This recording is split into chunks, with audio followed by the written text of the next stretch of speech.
All right, so now I'm going to look at some multi-step equations where everything's in terms of variables. So these are called literal equations. Again, this is a lot of the algebraic manipulation we're going to want to be able to do in our physics class. We've got some examples of working through that on this first page. One thing I want to draw attention to, because you might not have seen this before, is that there's ways that we generally want to like modify a variable to say like, oh, this is a quantity at the beginning of an equation or at the end of the equation, or it's the change in this quantity over time. And so there's some symbols that go with a variable that don't mean like triangle times a, or a times I, or a times f. So if you see a subscript that's an I or an f, or if you see a triangle, it's called a delta in front of a letter, that's just one variable. So these are all examples of a single variable. So delta a is one variable. And again, they've got kind of examples of like solving for VI would be doing that. Okay, just to give you, example of narration along with the solution to one of these problems, I'll do this one here. So I've got e is equal to 1/2 times k times delta x squared. I'm trying to find delta x. So solve for delta x. That means get delta x by itself on one side of the equal sign.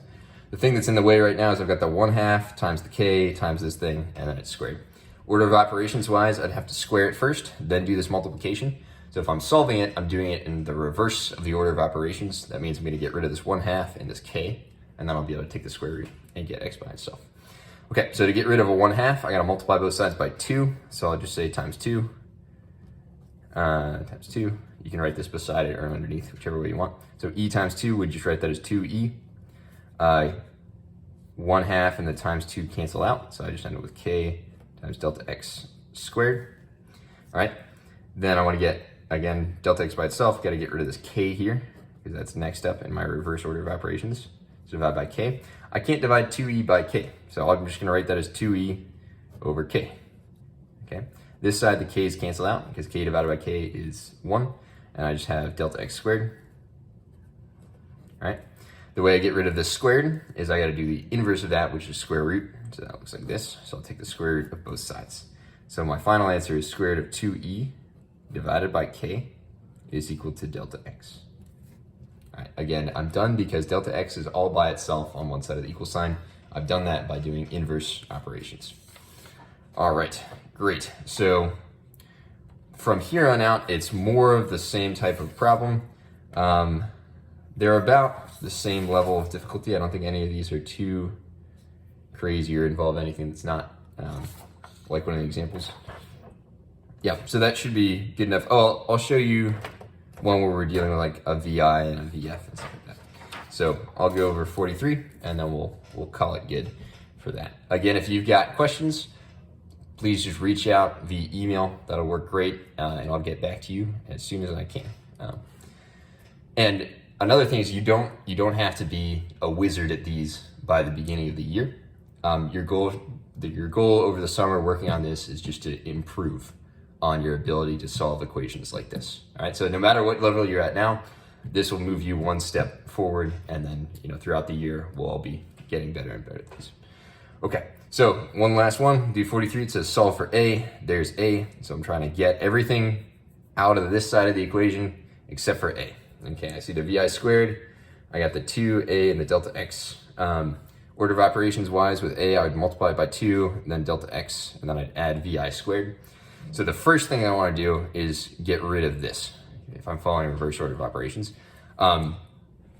If you're subtracting or adding a term, you can subtract or add the entire term. So vi squared is an entire term. 2a delta x, that's an entire term as well. So if I was trying to isolate vi, I could do minus 2a delta x all at once.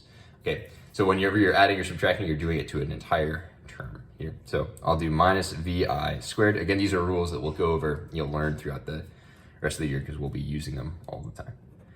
All right, so we're gonna do minus vi squared on both sides, sorry. Minus vi squared, minus vi squared. Vf squared minus vi squared, those are not the same variable, so we cannot combine them because they can't combine like terms. So we get vf squared minus vi squared on this side of the equal sign. That's our left-hand side. That equals, so this guy cancels out with this guy, 2a delta x. All right, so to get a by itself, I gotta divide by 2, then I gotta divide by delta x. So I'll divide both sides by 2. If you wanted, you could do this in one step. I'm going to do it in 2. So I get vf squared minus vi squared over 2 is equal to a times delta x. And then my last step is divide by delta x. Divide this whole thing by delta x. So that delta x is going to go into the denominator here. I'm going to end up with, I'll just write it over here because I don't have too much room, vf squared minus vi squared over 2 delta x is equal to a. All right. One side note, all the problems on page 9 and 10, and let me see if it's true for 8 as well, and 7, all those problems are actual formulas that we'll be using throughout the year. So you will see these again, and you will know what they actually mean, and this process will become a lot more meaningful. Again, we're working on the dribbling sort of skills so that eventually we can get up to playing the game of basketball here. All right, thank you for all your hard work, and I'm looking forward to seeing you in August.